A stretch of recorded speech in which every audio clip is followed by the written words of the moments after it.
Having already done my credit tutorial video, I started thinking about other helpful information I had to pass on, and I remembered a deep frustration I had when I first got Toon Boom Harmony. There are no resources out there.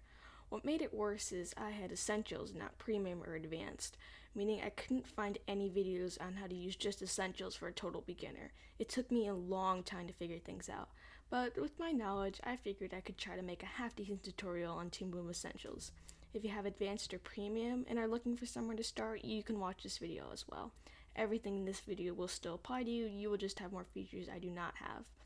Now, Harmony 17 had just come out. Keep in mind I have 16, not 17, but there are barely any differences at all. And again, if you have 17, you will simply have a couple features more than I have. You should still be able to follow along. That being said, let's get started.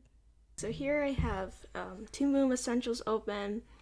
And because this program is so complicated, there's a lot of stuff going on, I decided the best way to do a very simple tutorial is just to make a little animation and walk through the steps of it.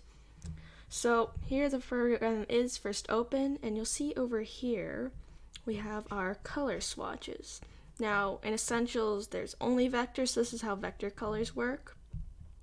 Using this plus button you can add a color and click edit,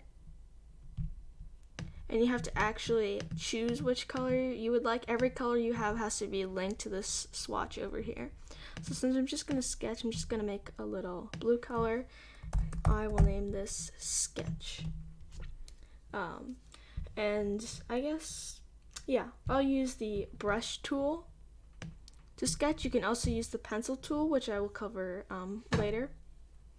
I'm just gonna change this to a size, and there. So I'm just gonna be animating something simple just to get the idea across, I suppose. So you should just draw like you would in any program. Over here you have the smoothing options.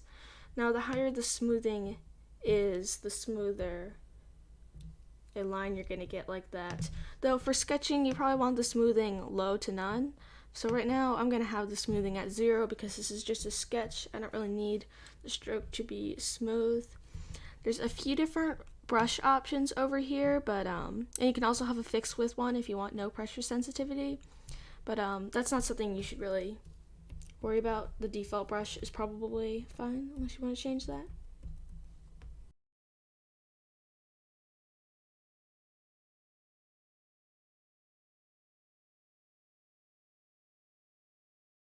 Alright, real quick, I know this is pretty simple, but just in case it's not clear, I'm going to mention the eraser tool.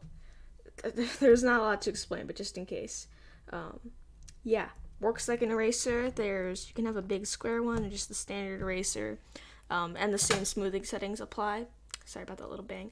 The same smoothing settings apply that you have on the other tools. And there's no pressure or anything, so yeah, it's just really simple. I just wanted to point that out real quick, and I'll keep going on with this.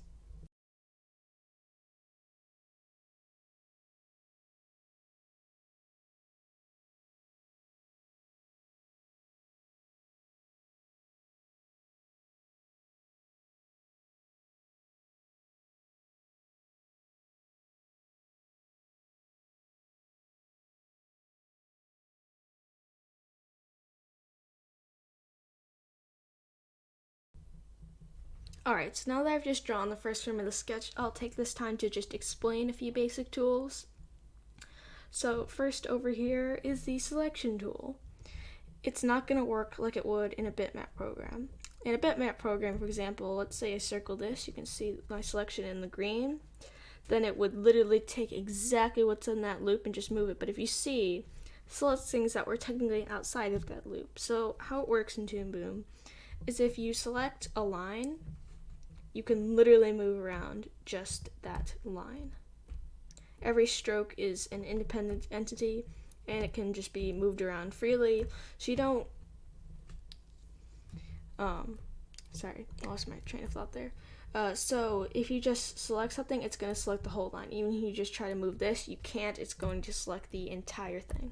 So keep that in mind. So this tool works how you would think. If I want to move this eyebrow here, You can move it up, down, you can stretch it, pull it out, any which thing you might want to do with that. So there's some other functions over here, but I'm not going to explain those yet because that's the very basic function of the select tool. Now the contour edit, which is this little white arrow looking thing, I'm going to explain a basic function of that real quick. So when you use this tool on brush strokes, you can adjust the thickness of it. Using those little points right there, you can move those around. So this is more something you'd be wanting to do with line art. You did with a brush tool. If you want to change the thickness because you're not happy with it, then you can do that. Just pull out the different sections. Yeah, it's a pretty easy tool, but it did definitely confuse me at first. I just didn't understand how you're supposed to use it. So yeah, if you want to play around with this thickness, feel free. This is just a sketch. So now in Toon Boom's drawings all have names. So this is drawing 1 right here. So now over here we want to create another drawing. Right now this is just an empty cell. This little button right here creates empty drawing. I'm going to be selecting that. So now we have a separate drawing from that one. It's basically like an add frame button, really. And something I like to do just personally is I like to make these keyframes, which you just click insert keyframe on top of the drawing.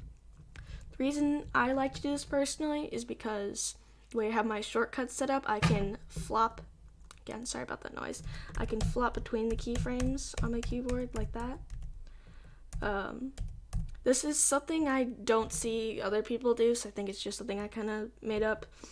So there's no reason you have to make those keyframes. You can just leave them normal drawings, but that's just a thing I like to do. Then over here, we can turn on the onion skin. We'll just go, I'll fix that eyebrow. So then we'll just go and draw our next frame, which is pretty self-explanatory. Just draw whatever's coming next.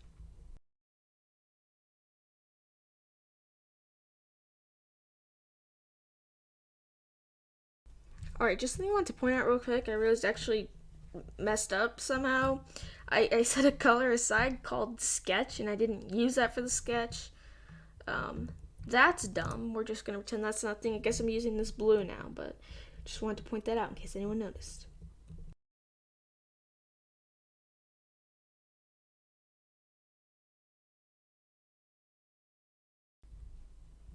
So now we have our second sketch frame drawn, and I'm going to do the same thing. Create an empty drawing, and again, me personally, I'm going to click insert keyframe because that is how I have my shortcut set up.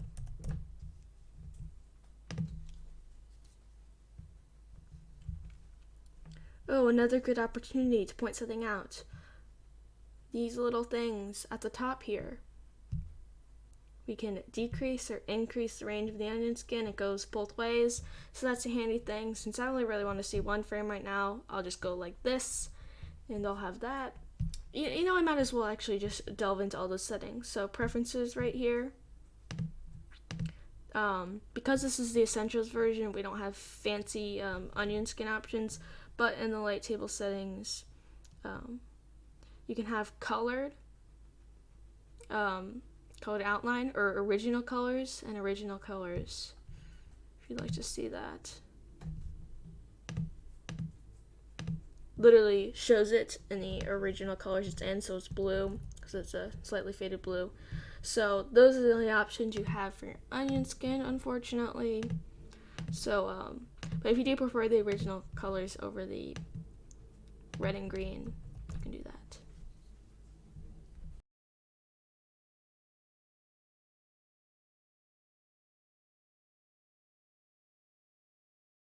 Okay, so I'm done with all of 3 frames. I just remembered, I actually have my frame rate set at 24 frames per second, which means I'm just gonna change the timing of these frames. So to do that, sorry about background noise. So to do that, I'm just going to drag these away and select it and move it so that my timing is good. going to grab this red handle and adjust it to only fit the amount of frames that I have. Then here, the start and stop point, those are the playback. So that's the frame you're on. So yeah, that should be the correct playback. And I'm going to turn loop on as well. It's very fast loop. In the final line art, I'm probably going to make things slower because those ears are going down just too fast. So that's the thing I believe I'm going to do. Sorry, I'm trying to think if there's anything I forgot to point out. Okay, I think for the sketch this is good. So now I'm going to add a layer. Plus button, drawing. I'm going to name this line art. So I'm going to use the line art as an example of the pencil tool. So the pencil tool in Essentials is not pressure sensitive. In Advanced and Premium, it can, if you want, be pressure sensitive. But I'm going to talk of it as a non-pressure sensitive tool because that's what it is here. And when you go on a layer, when your line out layer, is above your sketch layer is going to appear somewhat transparent. You see, as we're switching layers, it appears somewhat transparent. So you don't need to mess with transparencies or anything like that for this because it's already going to appear somewhat transparent, I guess, which is helpful for you to do the line art over it.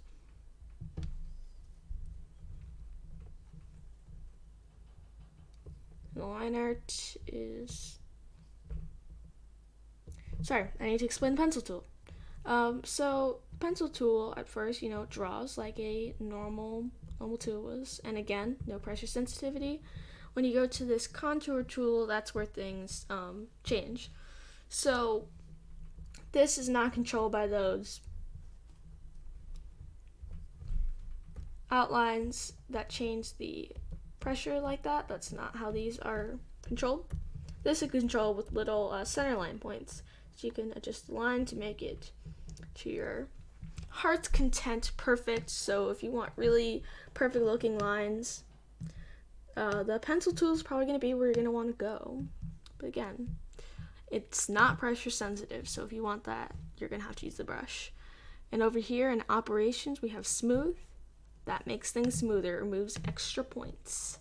So if you get a kind of jittery line like that, you see there's lots of points, click smooth, and it will really help straighten out that line. You can even smooth it again. So that is helpful if you had a shaky hands and it did not turn out the way that you wanted. And a good also thing to note, again, I'm rambling all over the place with this video. I'm really sorry about that. This program has too much stuff, honestly. So if we want to adjust the brush tool in the same way as the pencil tool, like let's say we wanted this to go further up here to this point, for example, moving these would be kind of inefficient. You see, you can do it like that, but don't. There is another tool specifically and only for the brush. So I'm gonna just make a line like that. Okay. Now, there's a little drop down, so if you just click on it again, you get this Centerline Editor, specifically for the brush to do what it does with the pencil tool. So now you have points like that, so that you can move them. So this is an extremely helpful tool, because I most of the time use the brush tool, because I like it being pressure sensitive. The one thing with this tool that makes it not as good as the pencil's contour thing is, I don't know how to describe this, but it doesn't really, first it doesn't have the smooth option. You can see over here there's no smooth option, so that kind of sucks. But sometimes it can just be hard to edit it, and because these strokes are pressure sensitive, they can do some wonky things. It's not really showing it here particularly, but just trust me when I say things can get kind of wacky with this tool. It's harder to use and the contour tool. So if you're really going to be moving a lot of contour points and stuff like that, then the pencil tool is just going to be so much easier. But if you really do need to move it around, this thing's going to be extremely helpful in making you have perfect lines. So now I'm just going to go back to doing the line art, which again, it's just drawing. That should be pretty simple.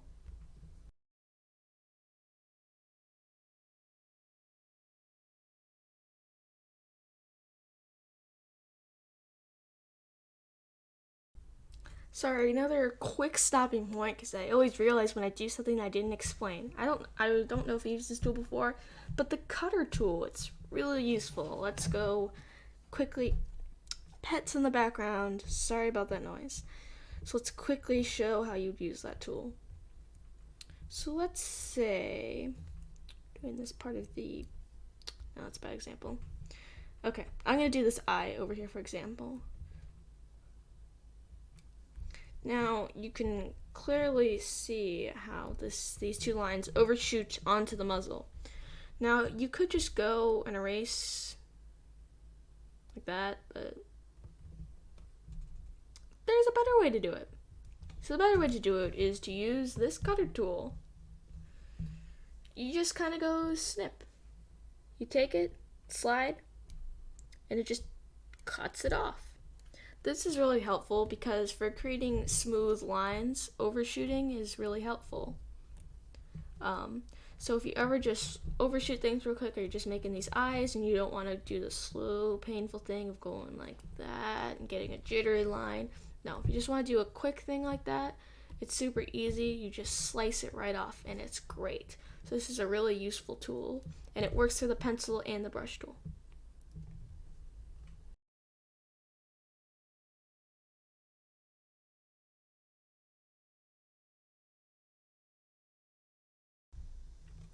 Alright, another thing I just remembered is let's talk about the drawing view. This is a good time. So, click on the drawing view. Whoa, it's white. Yep.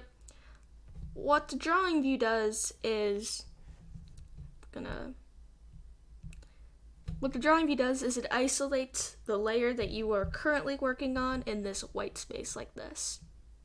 So when you're trying to do things like, for example, use the cutter tool, which is what I was gonna do, cut lines and stuff when you have the sketch there, this gray background, and potentially other layers depending on how complex the animation you're working on is, it just gets confusing and it's hard to see. So this is great because it just isolates the layer that we are working on right now. So I'm just going to go in here and I can slice things. I use the drawing view quite a lot. One of the other convenient things it does, because if you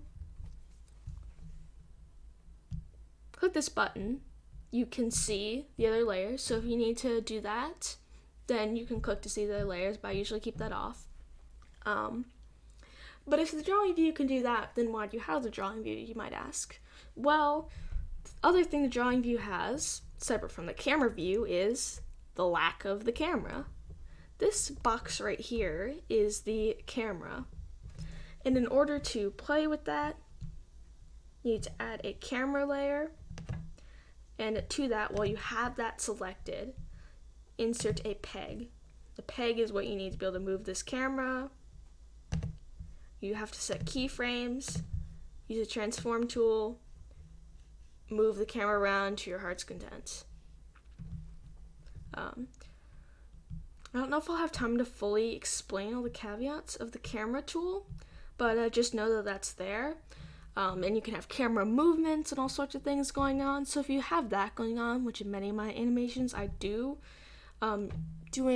when you have it onion skin, you're trying to draw the next frame, it can get confusing when you have the camera moving and your character moving at the same time.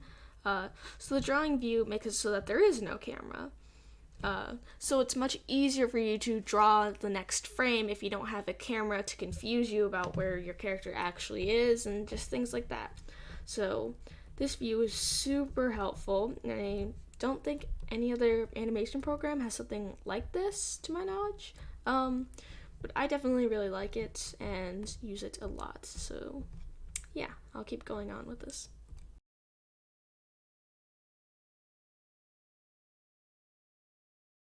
Alright, stopping real quick to explain one more thing.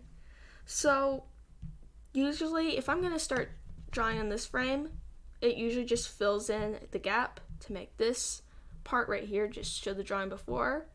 But if for any reason it's not doing that or anything like that, I'm rambling, then whatever drawing and however far I want to show, let's say I want this drawing to show for the rest of the time, click fill empty cells. Alright, I have to draw on this, otherwise I can't fill anything. Sorry. Okay. If I want this drawing to last forever, I'm going to select it. Select where I want it to fill in. And then press fill empty cells. And it's just going to go and fill those empty cells. So that's convenient in case you need it. Just, again, another thing with this tutorial, because it is unscripted, this program does have a lot of things going on, so I'm just pointing out things when I remember. Might not follow the sketch super closely because my sketch is kind of trashy. So I might even hide the sketch at some point, but you get the idea. This is just a really simple loop type thing, so yeah, I think I am just going to hide the sketch and just go off the line art. So I'm just going to go and keep lining this.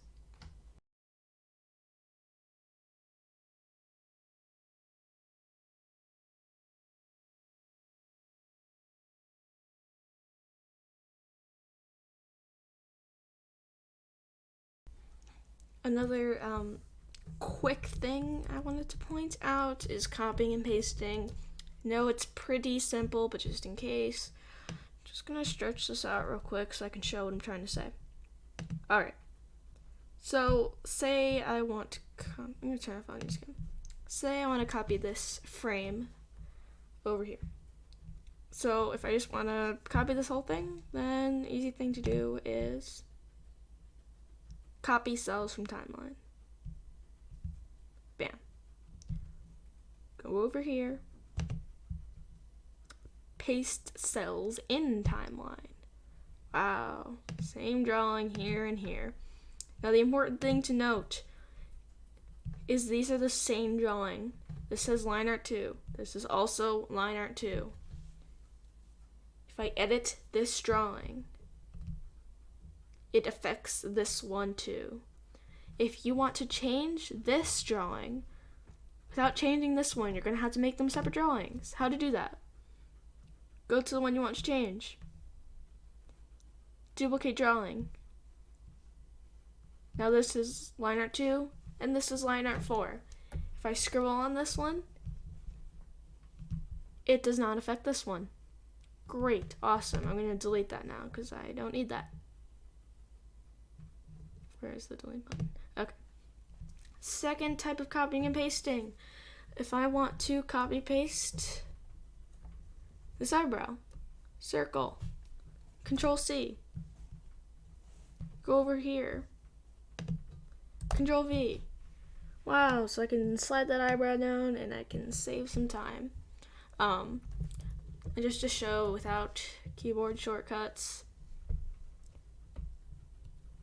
select it, go to edit, copy drawing object. If it doesn't say copy drawing object, it's not doing the right thing. Then go over here, Control V, or you can paste the drawing object. If in the edit view it doesn't say drawing object, then it's gonna do that whole drawing thing. You have to make a new drawing. But as long as you're doing it like this, see, this is line art 3, this is line art 2, this does not affect that. So as long as you're copying and pasting drawing objects, then you're fine. If you're copying and pasting drawings, then you're going to need to know that those are linked, and if you don't want them to be, that's how to unlink them. So that was just a quick thing I wanted to mention. Now I'm going to finish doing the line art for this last frame.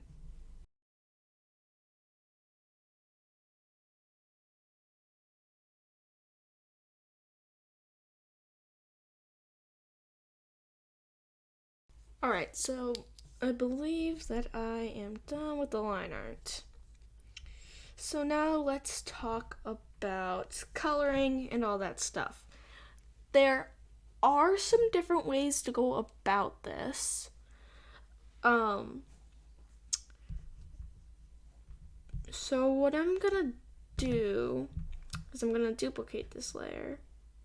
I'm gonna clone selected layers, drawings only.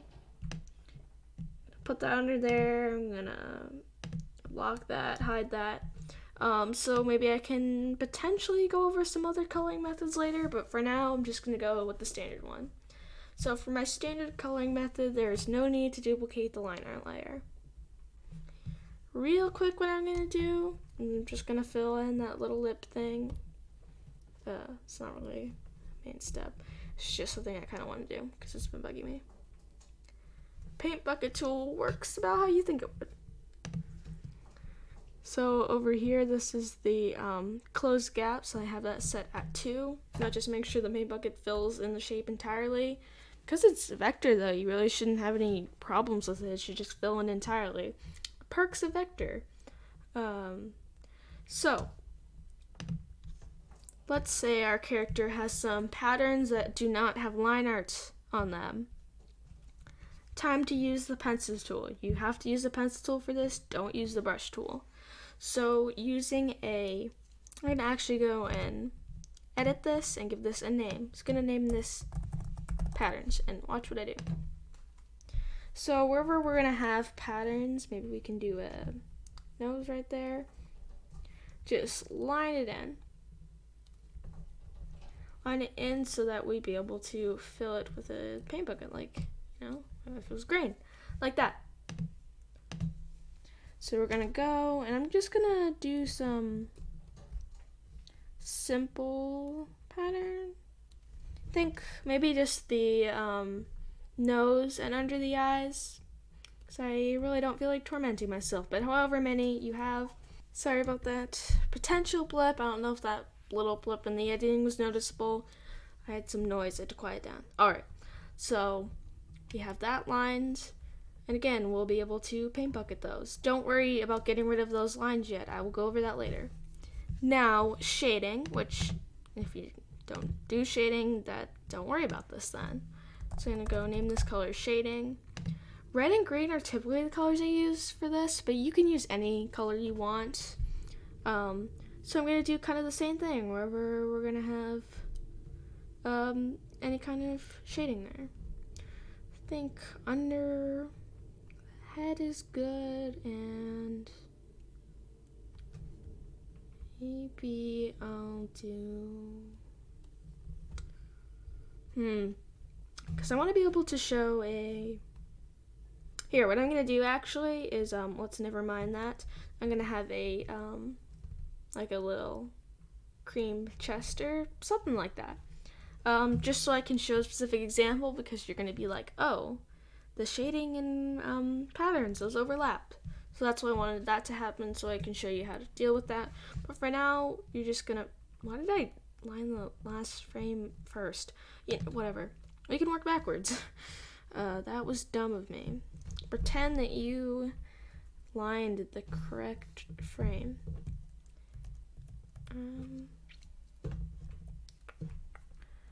Yeah, and most markings you could just copy and paste between frames, honestly, so just copy and paste the lines. And again, please use the pencil, do not use the brush. It won't work.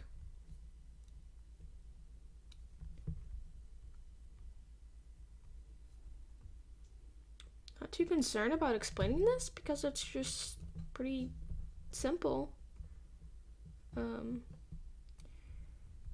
Just gonna. Most part, I'm just kind of tracing these.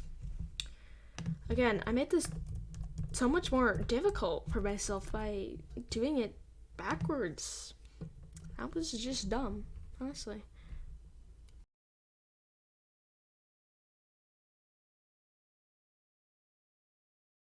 Okay, so it's not as, honestly, this loop's not as good as I wanted it to be, but it's a tutorial. It's honestly kind of hard when I'm just doing something really simple like this. I promise I can animate better than this. It should be irrelevant how good the loop is. The point is the technique to get there. So now we have those, and time for the paint bucket. So what you can do if you have an individual character is you can create a new palette. This will be a new set colors. You can give it whatever your character name, but you can name the palette. So if you have lots of characters and things going on, having different palettes where you can just separate your colors can be a breath of fresh air. So let's go choose some colors for this random character. Most of the time you're animating, you're probably going to have a reference or something to base colors off of, but I don't, so I'm just picking colors that, did I not line that? Okay. Little line art mistake. In the first frame, I don't have a connection here. There, fixed. Honestly, this is the great thing about working with vectors, is it's very flexible. If that was bitmap, I could not have just gone and done that. Fix my mistakes. So, fill in where that's just regular fur. And do yourself a favor and name your colors. I've tried many times to avoid naming my colors. Don't be lazy, just name it so that it's just easier for you. I guess this can be the cream, maybe? We'll see how I like that color. The great thing about these color swatches is if you edit it, you can see how it's changing. So if you don't like the color you lay down because you just chose it, you can change it later, no big deal. And like this for the inner ear, whatever you call that. And the shading part's gonna be the complicated part, but let's not worry about that yet. I guess this is the pattern. I don't know, I think I just...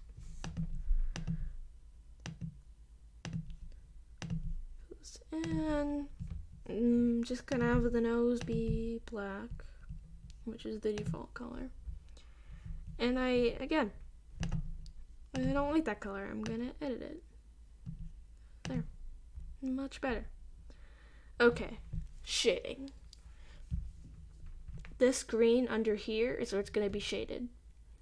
Normally, what I would recommend doing is take your character reference into a drawing program and just mess around with shading and take the normal shade, flat shaded image and swap the colors from there. If you go to here, you can import image, and color select from that. In the edit color, you have a eyedropper tool. You can eyedrop the colors. So normally, I would recommend shading it in another program and color picking from the shaded spots. But since we're too lazy to do that, you can also just hand pick it too. So we're gonna name this Cream Shadow. And I'm going to manually just make a shadow, make it like kind of darker, change the hue a tiny bit. Yeah, that works. But again, for the best results, don't eyeball it. Actually make something. Okay. That does not look very good.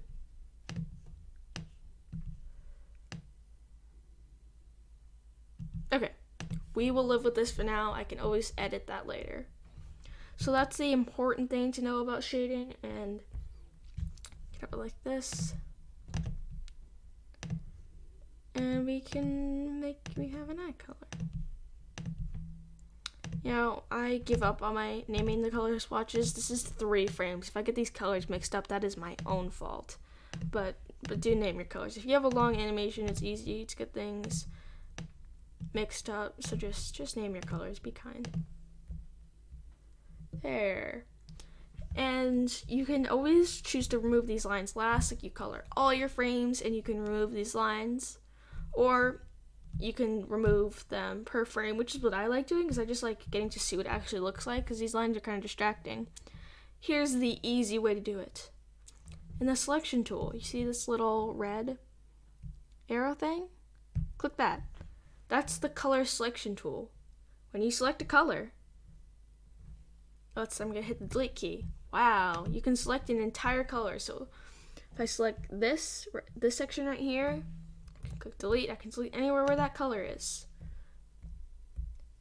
Now using my color that I use for these, delete. So now it deletes it easily. And if you want to, I'm gonna undo, deleting that.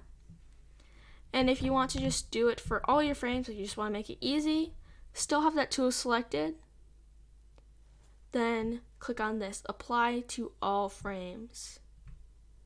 Apply to all frames. Now it has in red here, apply to all frames. So that means that all frames on this layer are going to be affected what I do here. So if I click this red color right here and I hit delete, it's going to delete that red color on every frame on this layer. So let's delete that. See, it's just gone. I'm gonna undo that. But that is how that works, and now I'm going to undo the apply to all frames. I'm just gonna, wrong color. Just gonna go and delete this and delete this. It gives you some good shading. The reason I really like this method is because everything's on the same layer. It's just on this one layer. And if you have multiple characters, having one character, shading, coloring, and everything being able to be on one layer is great. And you can't merge layers in Toon Boom. Why? I don't know. I wish you could merge layers, but you can't merge layers in Toon Boom, so it just gets confusing the more layers you have, honestly. So try and limit yourself. So for these next frames, I'm just gonna do what I did before. I'm just gonna color these. I'm probably just gonna speed over this because I don't think that it really requires an explanation.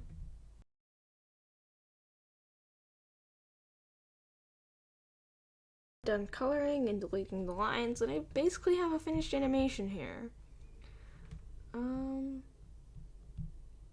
What do I need to cover?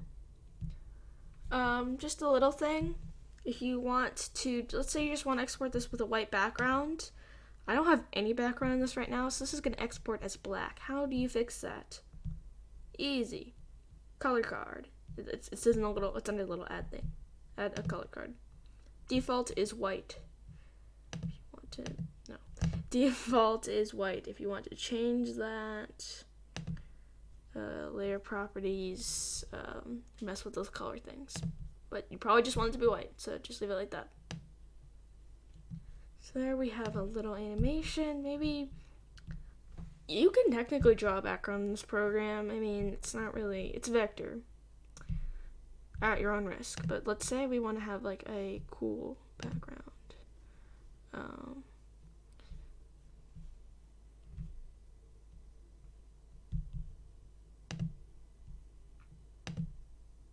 Just import that in.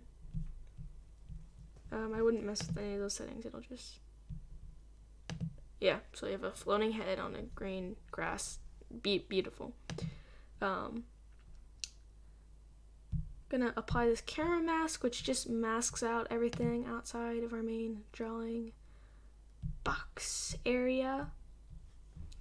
And I'm gonna cover just a few little things here, just things I can think of, other than like save. I think everyone knows how to save. It's pretty obvious. So again, camera mask if you just want to see what's there, and render view. See this blue flower? Click on the blue flower. Now you're going to see exactly what that frame is going to look like when it is rendered. You don't want to work in render view. There is like one little exception, but I'm gonna ignore that for now because it's a rabbit hole I'm not gonna go into. But don't work in render view, because if you make a stroke while you're in render view, it's gonna take a second to appear. So don't do that. But the difference about render view is you're going to see exactly what your final rendered image would look like. And you might ask, well, don't you see the same thing here? Well, first, no, not exactly. Different things like that. You see how you just see the head and everything else below it is semi-transparent. That's not actually what's going to be rendered at. It's just doing that to help you draw. So depending on what layer is selected, it's not going to show quite right. And another thing is layer effects. So to go to insert effects, you have all these different cool things, glow, shadow, blur, whatever. You can't see those unless you're in render view. So let's go to blur, for example. Because for some reason we want this to be blurry. Layer properties. Let's set the radius to 60. I don't know. Close. So this is 60. For some reason it doesn't look that blurry, does it now? Okay. Let's go to render view. Whoa. Now you can see the blur very clearly. Huh. Wow. Okay. So if you want to see layer effects like that, you're going to have to be in the render view. Because again, I'll turn the blur back on. You can't see that here. So I'm going to delete the blur now. But so yeah, that's just a little thing to be aware of. I've already talked about the drawing view. There are different rigging tools, bone building, stuff like that in this program. I don't know how to use that. I do frame by frame, occasionally like some little like cheats, I guess, but I don't know anything about bones or rigging, so I'm afraid if you want to learn about that, you're going to have to find a different tutorial. This tutorial is just the basics on just the frame by frame stuff in Toon Boom. There are other things I really would like to talk about, but I feel like at this point I've been rambling for so long about everything. If you have any questions about other things in this program, I might be able to cover it later. Okay, compromise. I'll talk about a few extra things. Changed my mind. Okay, first let's just talk about the camera. Like actually talk about the camera. By default, the camera is just going to be still, but if you want to do anything cool with the camera, you're going to have to add a camera. Doesn't matter where your camera is. Yeah, just leave it here. And in order to have your camera move, you need to add a peg to it. Insert peg. Now I'm just going to put that into one thing. So, insert keyframe. Let's say we just want to have it pan in. Insert a keyframe at the locations in which you want things. At the second keyframe, we are going to use this transform tool, and we're just going to move it to where we want it. Oh, great. Forgot about something. So by default, the keyframes are just like straight up, like bam, right away. But for the most part, you want it to just ease into that. So for that, right click, motion keyframe. That's just going to make it smooth glide between those. The default keyframe, that at least, correction, I think the default actually is a motion keyframe, but I changed it so my default are stop motion. Stop motion keyframes are just static. If you want it to do this slow movie thing, you're going to want to make it a motion keyframe. Let's say we want our line art thing to be moving around. Insert, peg. And let's insert a keyframe here. And let's insert a keyframe here. Change this to a motion keyframe.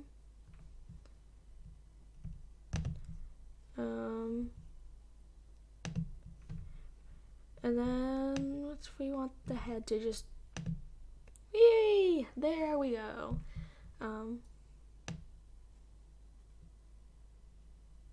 Yeah. So I'm gonna take this out and I'm gonna get rid of this. So if you want, so pegs are basically how to get a layer to move, and you're gonna, for the most part, want to set motion keyframes, which makes it glide from one to the other. If for some reason you want it to just suddenly change, like, oh, it's there and now it's here, then you're just going to want to leave them as stop motion keyframes. Same for the drawings. You can also make those motion keyframes. Yeah. At this point, I think that's all I really want to cover, honestly. Let's hide this drawing. Yeah. You can export this as a movie, different formats, whatever. But I don't really think I need to explain that, honestly. It just exports like you think it would. You can do all these different options, and yeah, it's really easy. So that's it for my Toon Boom tutorial for now, unless I decide to add something in at the end. Sorry for being so rambly. It's a hard program to do tutorial for.